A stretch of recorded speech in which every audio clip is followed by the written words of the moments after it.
Salut tout le monde, c'est Sylvain, comment allez-vous? J'espère que votre semaine a bien commencé. Je vous remercie de me retrouver pour le tirage des énergies du mardi 21 novembre 2023, un mardi que je vous souhaite rempli de plein de belles nouvelles. C'est parti, faites votre choix entre la carte numéro 1, la carte numéro 2 ou la carte numéro 3 afin de découvrir dans quelques instants quelle sera l'énergie principale de votre journée. De mon côté, je penche pour celle-ci, pour la 2, et n'hésitez pas à me dire dans les commentaires quelle carte vous avez choisi. On découvre tout cela dans 3, 2, 1. Et voici les cartes à présent retournées. Si vous avez choisi la carte numéro 1, on est sur le valet de denier avec cette chère Mercredi Adams. Et cette carte nous parle de potentialité. Aujourd'hui, vous avez le potentiel de réaliser plein de choses, d'apprendre des choses, de vous former à quelque chose. Le valet, vous savez, c'est aussi un point de départ. Pour l'instant, c'est un petit peu embryonnaire, mais aujourd'hui, vous pourriez avoir des opportunités de développer une compétence, un savoir-faire, que sais-je, et pour même avoir une petite somme d'argent pour pouvoir vous mettre le pied à l'étrier. On vous demande aujourd'hui de considérer ce que vous avez comme quelque chose qui a de la valeur justement afin de le développer correctement. Ça peut être aussi une personne plus jeune que vous, signe de terre, 9 fois sur 10, taureau, vierge ou capricorne, qui aura peut-être besoin de vos conseils aujourd'hui afin de se développer. Si vous avez choisi la carte numéro 2, on est sur un 9 de coupe. Ah, dommage qu'il soit inversé, j'adore cette carte.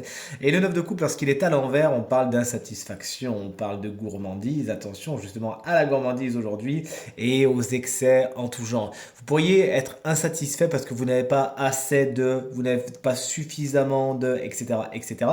Et pourtant cette carte, puisqu'elle est à l'envers, vous le savez, elle a toujours un conseil intrinsèque, c'est sachez vous satisfaire de ce que vous avez déjà, de l'abondance qui est déjà la vôtre, et n'ayez pas plus gros yeux que gros ventre, et votre journée elle sera super du coup.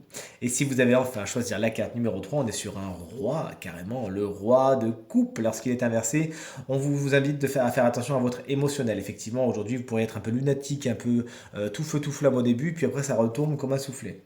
Sachez en prendre conscience tout simplement, sachez ramener le calme intérieur de vous, et si vous pensez que vous êtes trop énervé ou trop dans l'émotionnel, ne prenez pas de décision tout de suite maintenant. Il vaut mieux la procrastiner, sinon ça pourrait être des décisions que vous regretteriez tout simplement. Ça peut être aussi un signe d'eau, hein, ce roi de coupe qui jalonne votre journée, cancer, scorpion qu'on embrasse bien fort, ou poisson, qui sera pas facile à suivre justement parce que vous ne saurez pas par quel bout l'attraper, hein. C'est quelqu'un qui pourrait même vous essayer de rentrer en conflit avec vous parce que elle-même, cette personne sera en conflit intérieur. Vous voilà prévenu. Allez, tirage terminé. J'espère qu'il résonnera avec un maximum d'entre vous, vous permettra de passer la journée la plus positive possible. Et bien en tout cas, c'est tout ce que je vous souhaite. Si vous désirez une consultation privée, vous trouverez toutes les informations pour me joindre et faire une réservation dans la barre de description de cette vidéo. Elle s'affiche également au bas de votre écran. Le numéro de téléphone, quant à lui, il est tout en haut. Je vous embrasse bien fort. Je vous invite à regarder le tirage de la semaine. Et je vous dis à très très bientôt. Merci pour vos encouragements, vos partages et vos commentaires qui me vont droit au cœur. Je vous embrasse très fort.